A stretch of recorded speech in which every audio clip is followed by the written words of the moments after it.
Hello बच्चों, आप लोग कैसे हैं? आई होप आप लोग अच्छे होंगे। हम मैथ क्लास 10 का हाइट एंड डिस्टेंस, ऊंचाई और दूरी का कुछ सवाल लगवाएंगे और आप लोग देखना इसे।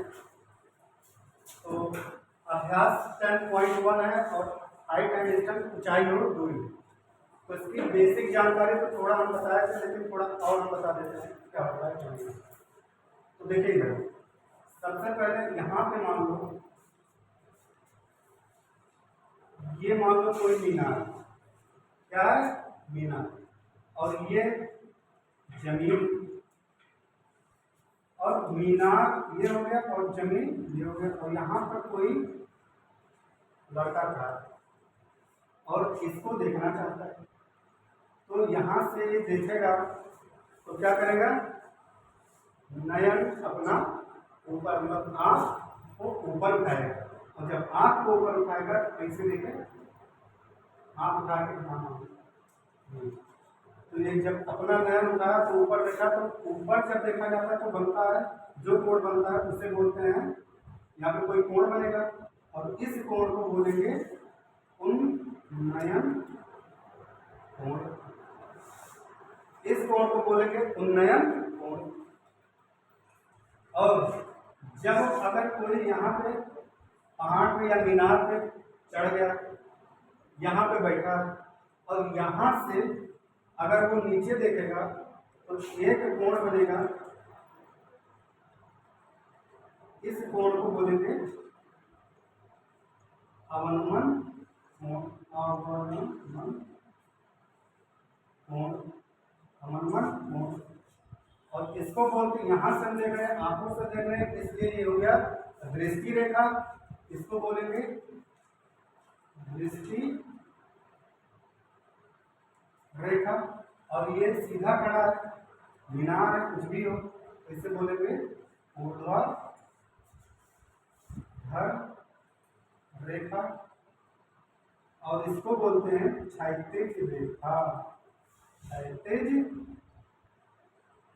रेखा, उसका नामकरण कर देते ए, बी और सी। अब यहाँ पे एक चीज देखो, यहाँ पे एक बनता है 90 अंक। ये 90 अंक से मतलब कि जब भी हम सवाल लगाएंगे ऊंचाई और दूरी का, तो एक समकोण त्रिभुज ही बनेगा। हर कंडीशन में कहीं ना कहीं हमें समकोण त्रिभुज बनाना ही पड़ेगा, तभी हम सवाल लगा पाएंगे। तो यहाँ पे ये बना 90, और 90 के ठीक सामने वाली जो भुजा होती है उसको बोलते हैं, इस भुजा को बोलेंगे कर्ण। 90 के ठीक सामने वाली भुजा को कर्ण, और त्रिभुज में सबसे लंबी भुजा भी कर्ण की ही होती है, और इसको बोलेंगे लंब, और इस वाले को बोलेंगे आधार। आधार। तो ये कर्ण, लंब और आधार ये हो गए।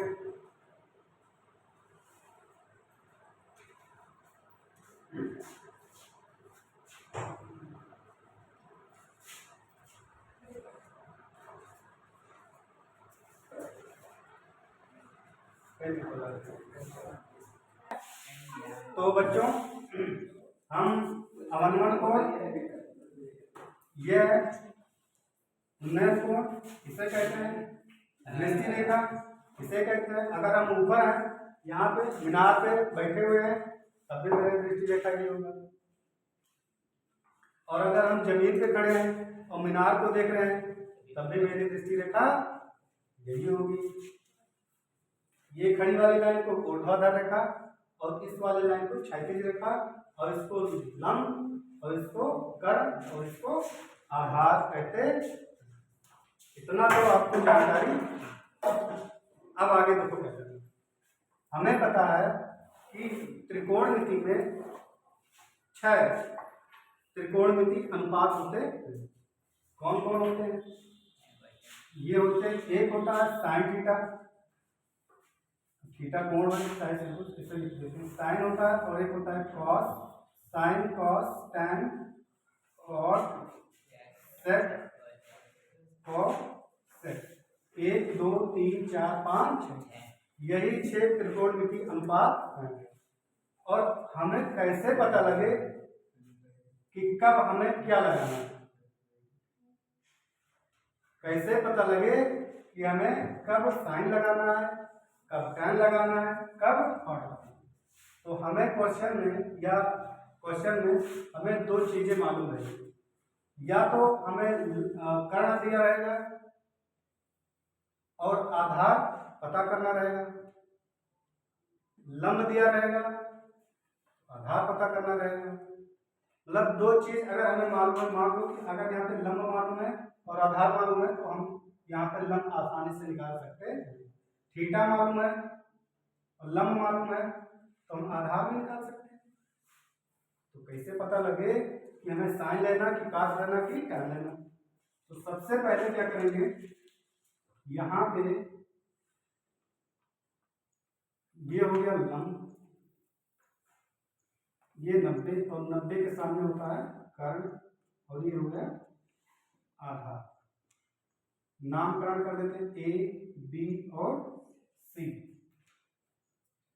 अगर मान लो हमें यहाँ पे कर्ण दिया है, क्वेश्चन में कर्ण दिया है और आधार दिया है, तो हम लगाएंगे कर्ण बटे आधार। और हमें पता है कि कर्ण बटे आधार क्या होता है, कर्ण बटे आधार क्या होता है, नहीं पता है तो यहाँ देख लो, ये बढ़िया वाला जुगाड़ होता है, लाल बटे कट का